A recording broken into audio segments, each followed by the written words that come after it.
we should not have to go to Gandhi to tell people that truth matters.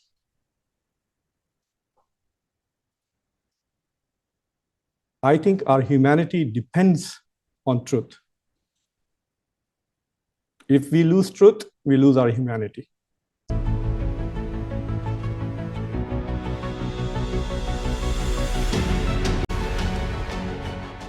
Assalamu alaikum and namaste to all of you.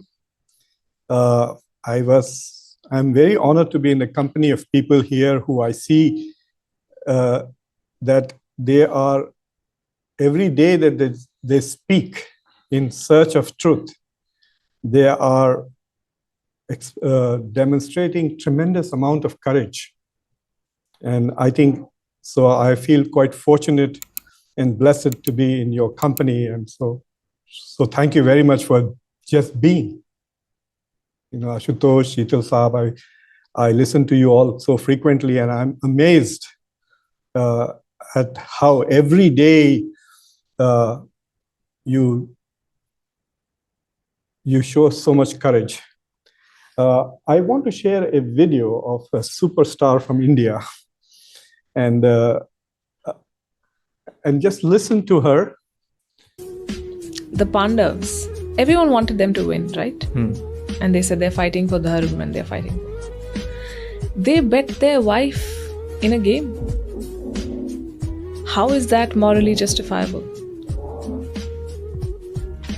They used all the tricks possible to win the war that they were supposed to win.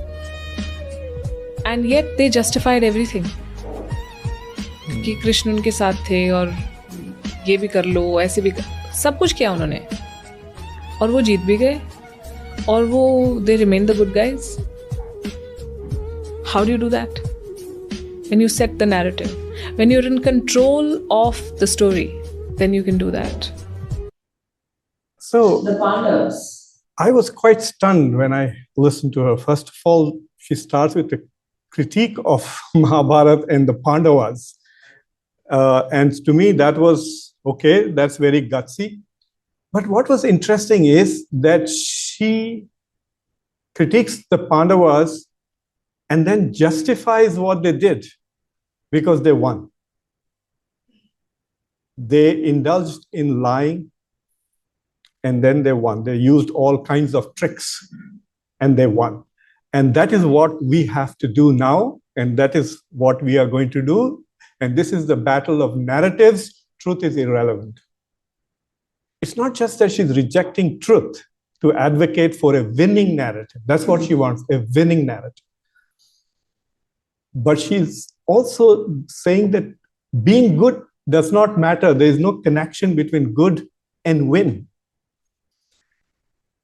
I find it very bizarre as to how she's able to critique the Pandavas and Mahabharata and get away with it, because she has, this summary is that they are Machiavellian.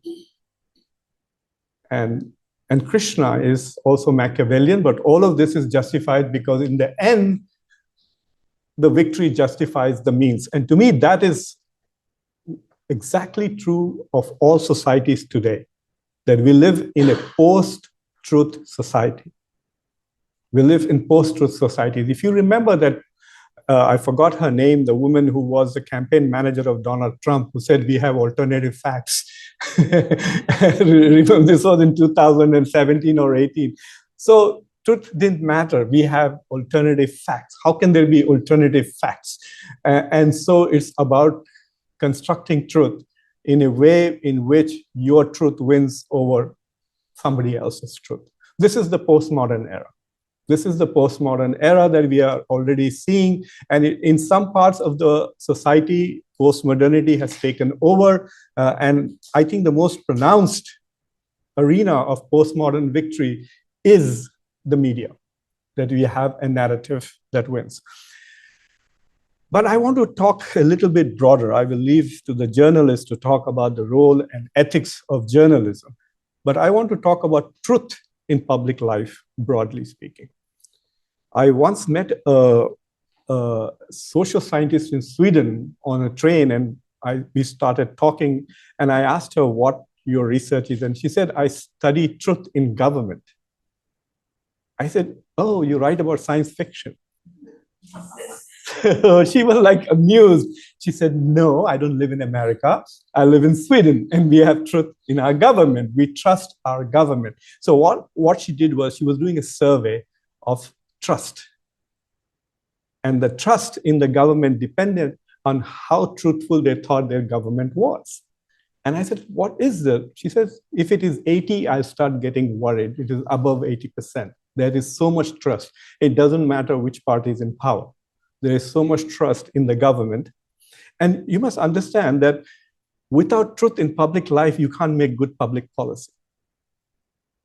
You can't make effective and successful public policy. So for example, let us say that you have only two industries in your country. You have the insurance industry and you have the car industry. The car industry is making losses. The insurance industry is making profit. As a good government, you will subsidize the car industry and you will tax the insurance industry. As simple as that, right? But if the insurance companies are lying in their tax returns, they are hiding what profit they are making, you will never be able to make good public policy. So it just goes on and on. So there has to be truth in public life, whether it is in the government, whether it is in the media, whether it is in the corporate sector, etc. Otherwise, the societies will keep making errors. They keep making errors. Every time I go with my mother to the doctor, my mother has this Indian tendency that you exaggerate the crisis in the hope that the person will respond to the crisis. Because if you underplay the crisis, the person may not react. So like, for example, if she wants me to take her to the doctor, that very day she will exaggerate her pain. I said, Mom, I will take you whether it is 3 on 10 or 8 on 10. But you don't have to tell me it is 8 on 10 when it's 3 on 10, because the doctor will give you the medicine for 8 and that will affect you more. So there's this element of truth has to be part of our culture and our society, and I find that missing. While I was thinking about talking about this presentation, I realized that I had actually written this speech that I want to give today 22 years ago for a magazine called Outlook India. And in that magazine, I wrote an article saying, Islam, Hinduism, and truth. And I talked about Yudhishthir and Prophet Muhammad, peace be upon him. And I got blasted from both sides. Muslims attacked me and Hindus attacked me. And I said, this is to me very interesting, because if you ask people to describe the single most important characteristics of Yudhishthir, they would say he was Dharmaraj. He always spoke the truth.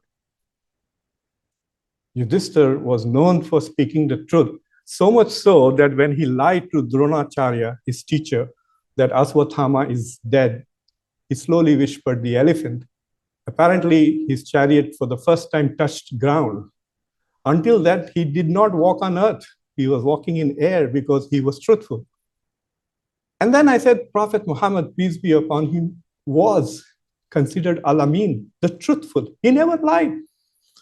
He stood in front of the people of Mecca and said, if I told you that there is an enemy army on the other side of the mountain, will you believe me? And they said, yes. And he said, why will you believe me? He said, because you have never lied to us. He said, then why don't you believe me when I say that there is only one God? So I wrote this piece saying that, Indian societies are very spiritual and religious. Secularizing them in order to bring them together may not work. Let's focus on common religious values that we have, and between Islam and Hinduism, truth is so valued. So we should come together on truth. Well, nobody liked it. Anyway, but to me that matters. Truth in public life matters. I'm going to talk about 5 arenas very broadly, which I think it matters. One of the best senators we have had in the US was Patrick Moynihan, who was also the US ambassador to India, by the way. There was a time when we used to have people of Patrick Moynihan's stature who were both diplomats and senators. But one of the things that Patrick Moynihan worked on was secrecy and transparency in democratic governance. And he clearly made the argument, the more secrets you have, the less liberal democracy you are. There should be minimum secrecy in governance. You have to be open. You have to be truthful for your population. That is the point of having a government which is accountable to its people. Would you lie to the people who you serve? So this is an important part. I think you cannot have a democracy and you will not have a democratic society if truth is not one of the major forces in both civil society as well as in government policies. So there are 5 areas that I want to touch upon because I have only 15 minutes. If I had 35, I would have touched upon more. One thing I want to talk about is institutional integrity as truth in public life. The second is hypocrisy in public policy. The third is government transparency and secrecy. The fourth is corporate integrity. And fifth is honesty, which is personal. So personal honesty and integrity, and I'm putting that fifth. So what is institutional integrity? Institutional integrity is, someone invoked the Bhagavad Gita today, is just as each individual is mandated to fulfill their kartavya, so should institutions. Take the case of the Election Commission of India. Do you think that the Election Commission of India is fulfilling its duties with integrity today? That's the question, right? Is this particular government agency fulfilling? Look at ICE in the United States. Is it fulfilling its mandate and its job with integrity and with truthfulness? No. The moment you find institutions of democracy fulfilling or not fulfilling is another thing. And it's not about the results, it's about how you achieve the results. For those of us who believe in God, we believe that outcomes are in the hand of God. So if God is going to determine who wins the game, then what is he judging you about? He's only judging in how you play the game. I'm looking at Bushra because we were having a conversation about this just before. How you win the game doesn't matter whether you win or lose. If you cheat, you are a loser. As simple as that. If you cheat, you are a loser. So institutional integrity is very important. You have to develop the culture of institutional integrity. And it is not disappeared. There's a guy called Sarkozy who's going to jail today for 5 years, the former president of France, because some institutions still maintain some integrity. Now, it could be that they are politically motivated, but it worked in that particular case. And that is a fundamentally important part is to go. So as we talk about, especially with vote chori and this part, one thing that we are going to be distracted by the sexy part, which is trying to say, okay, this current government cheated and therefore it is in power, it does not deserve to be in power. But what we also need to ask is, it's not just that the opposition is losing, it's also the country is losing because the institutions which are supposed to safeguard democracy are the very institutions which are subverting democracy. Police chor hai. That's the problem, isn't it? It's not that some thieves are being caught and some are not. The problem is that police chor hai. The second element that I want to talk about is hypocrisy and public policy. Hypocrisy, it's easy to accuse people of hypocrisy, and it's also very difficult not to be hypocritical. I can stand here and give a big lecture on truth, and then my wife might pop a question, and I'm faced with the reality of should I answer that question fully. Usually, no matter how you answer, you're in trouble. Once a question is popped, you are in trouble. And in my case, all 3 options don't work, whether I answer yes or no or don't answer. I'm in trouble. But the point I'm trying to say is it's very difficult to live a non-hypocritical life. But hypocrisy in public policy is poisonous, as opposed to private. If you are hypocritical in your private life, your soul will slowly die. But if you are hypocritical in public life, your democracy will die. And that is the soul of your society. So let me give you an example. Our honorable Prime Minister went to Russia and told Putin, this is not an era of war. And then he went to war with Operation Sindoor. The war is not over, it's just a pause. So this is an era of continuous war, isn't it? Not only that, he did not say that even once to Netanyahu, that this is not an era of war, this is not an era of genocide. And what I'm surprised is, no one asks him that. I have yet to see anybody, no politician, nobody saying, how come you don't tell Netanyahu this is not an era of war? It started war with 7 countries. That is a public policy related hypocrisy. It makes words and values meaningless.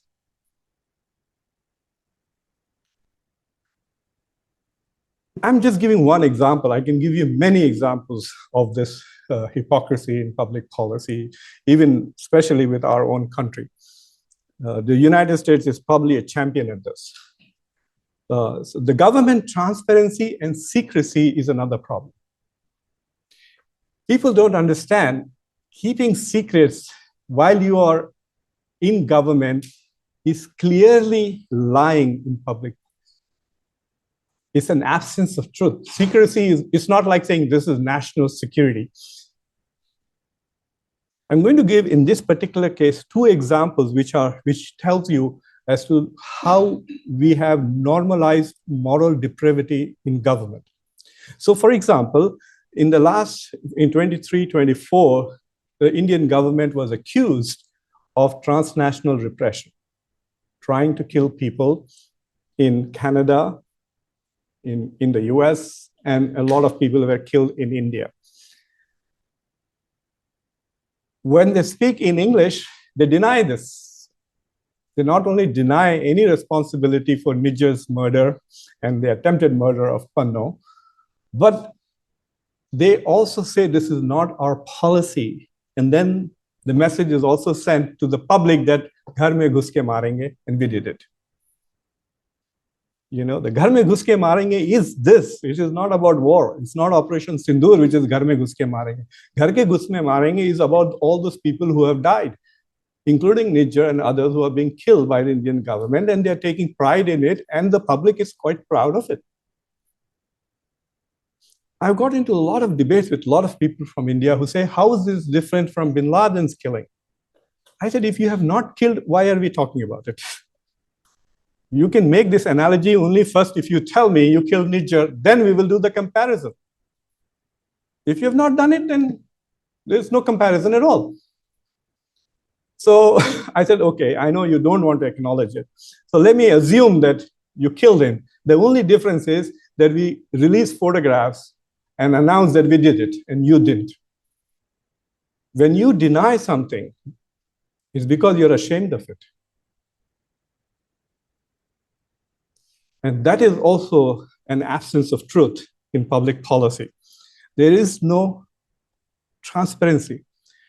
And it doesn't work also. See, there's a problem in how it works. Let's take this case of jets lost in Operation Sindoor. It is so bizarre. If you listen to Chauhan, what he said in Singapore was very clear that we lost, but not that many. And if the first press conference was said that there are wins and losses, I have not heard an army person say straight up that we did not lose a single jet.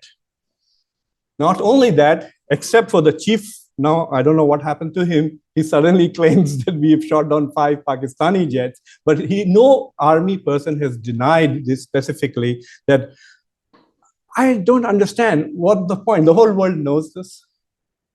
At least one Rafale has been confirmed by Rafale Jets itself. So the point really is that this lack of transparency, this secrecy, really undermines the credibility of the government rather than suppressing it or enforcing it. It is quite a useless, in fact, counterproductive policy. And I think we need to really wonder what that is all about. The fourth policy that I want to talk about is corporate integrity. This is if the government maintains integrity, the other institutions will also do that.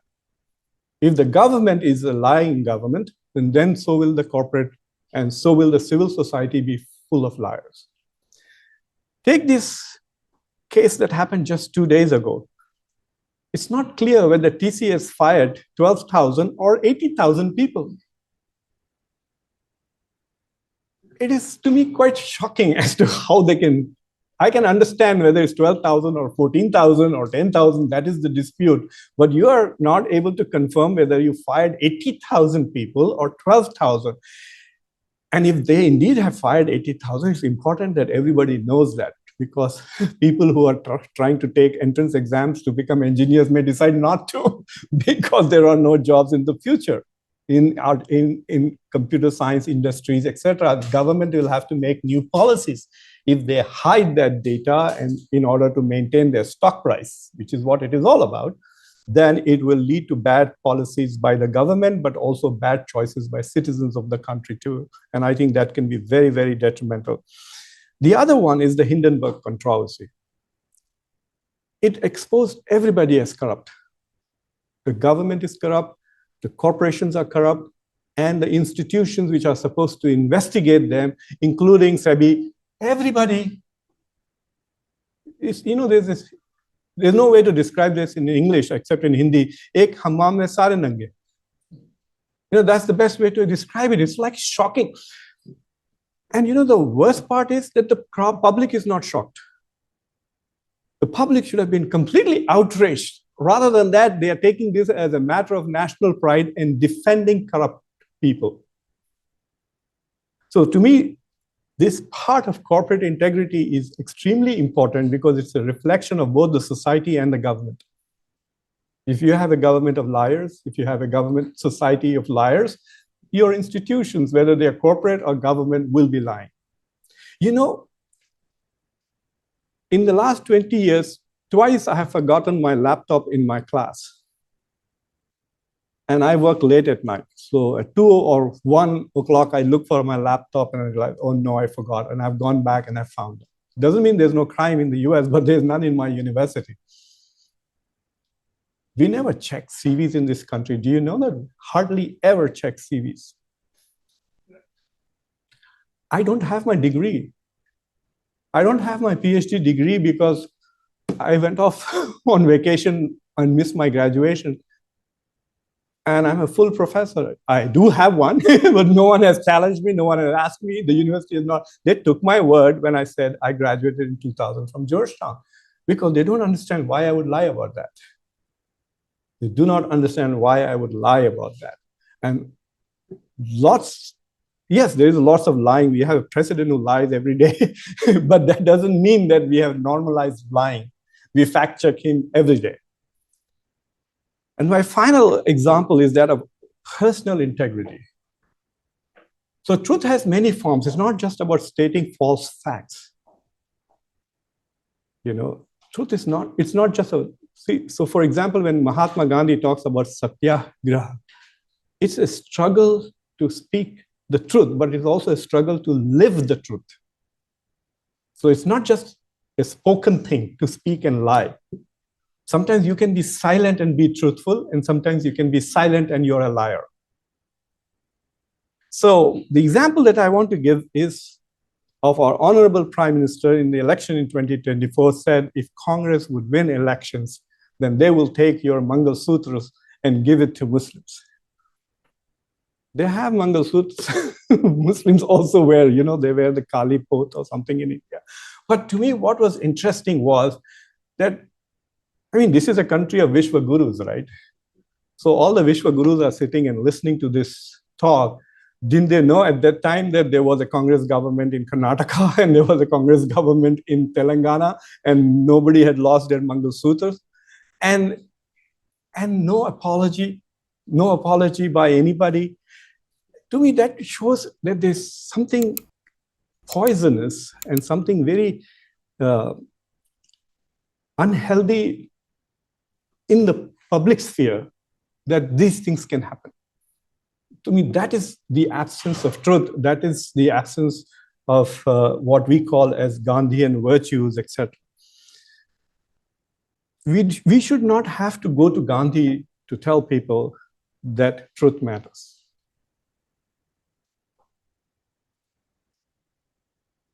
I think our humanity depends on truth. If we lose truth, we lose our humanity.